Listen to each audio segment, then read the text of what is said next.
akan menanyakan kepada semua fraksi apakah RU tentang Pusat Financial Internasional Indonesia dapat disetujui untuk disahkan menjadi undang-undang. Setuju? Setuju.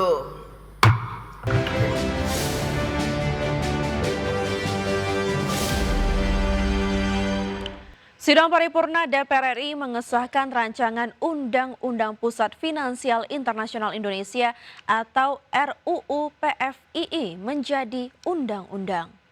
Ketua DPR Puan Maharani selaku pemimpin rapat paripurna langsung mengetuk palu pengesahan setelah para anggota dewan yang berasal dari seluruh fraksi menyatakan kesepakatan terhadap RUU PFII menjadi undang-undang.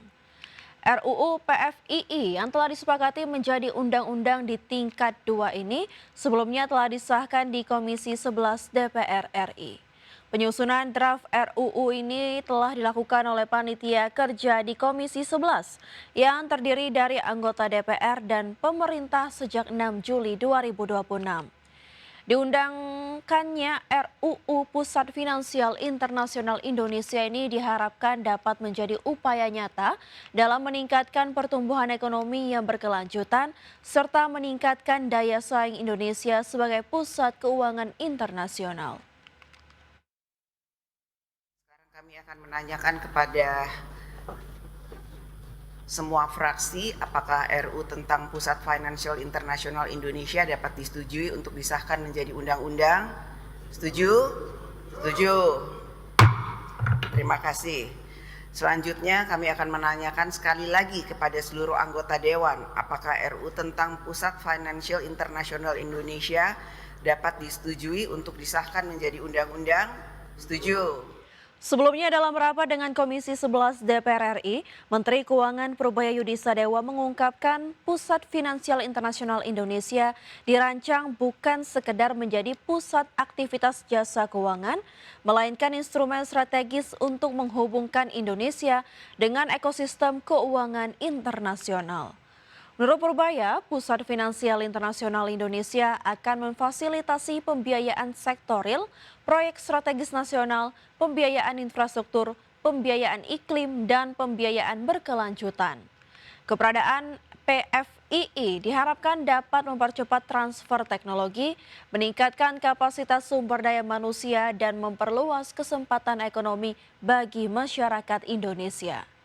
Financial Internasional Indonesia juga memuat berbagai fasilitas untuk meningkatkan daya tarik investasi, mulai dari insentif perpajakan, kepabeanan, golden visa, keimigrasian, ketenagakerjaan, perizinan, serta residensi.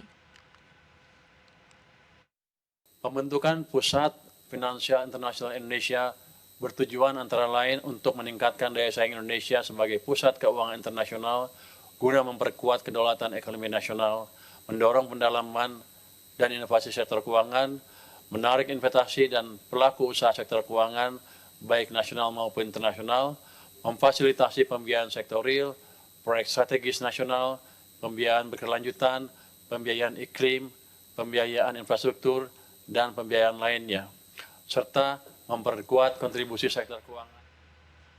Pemirsa, pemerintah memastikan Bali akan menjadi lokasi pembangunan Pusat Finansial Internasional Indonesia. Menko Perekonomian menjelaskan pemerintah telah menyiapkan peraturan pemerintah sebagai dasar pelaksanaan pembangunan yang ditargetkan rampung sebelum 16 Agustus 2026. Pemerintah memastikan Bali akan menjadi lokasi pembangunan Pusat Finansial Internasional Indonesia yang sedang dimatangkan pelaksanaannya. Menko Perekonomian Erlangga Hartarto menjelaskan pemerintah telah menyiapkan peraturan pemerintah sebagai dasar pelaksanaan pembangunan yang ditargetkan rampung sebelum 16 Agustus 2026. Erlangga menjelaskan Bali dipilih karena memiliki infrastruktur pendukung yang dinilai memadai, sebab infrastruktur yang lengkap mulai dari fasilitas kesehatan bertaraf internasional hingga sektor pariwisata yang telah dikenal dunia menjadi modal Bali menjadi kandidat utama lokasi PFII.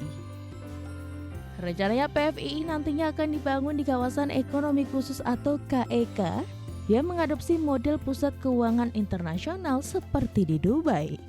Keberadaan PFII di Bali juga akan didukung kehadiran KEK Sanur yang sudah memiliki fasilitas kesehatan kelas dunia. Ya hasilnya kan harus ditulis.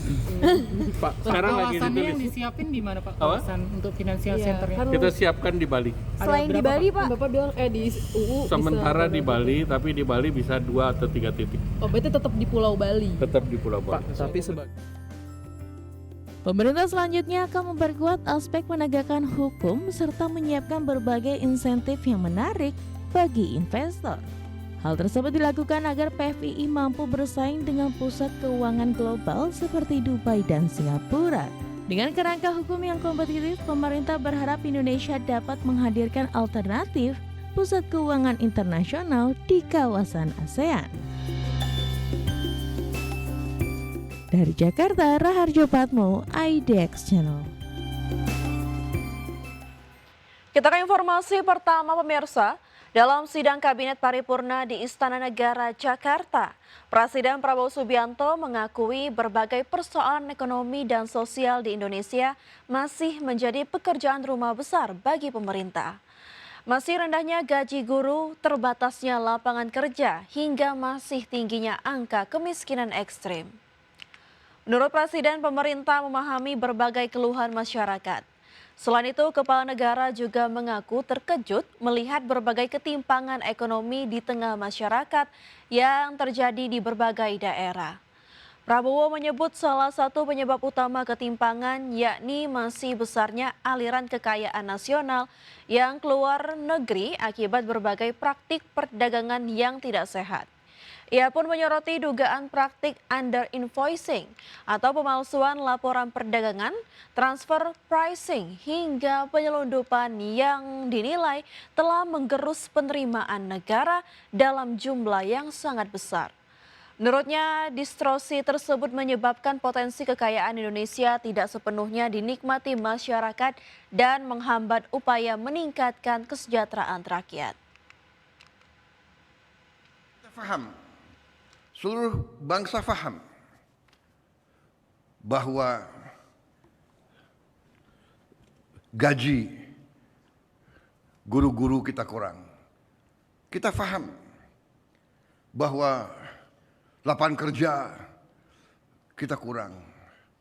Kita faham masih banyak kemiskinan ekstrim. Kita faham, ini semua masalah kita faham. Kita mengerti. Justru ini yang kita dipilih, diberi mandat untuk kita selesaikan. Kita paham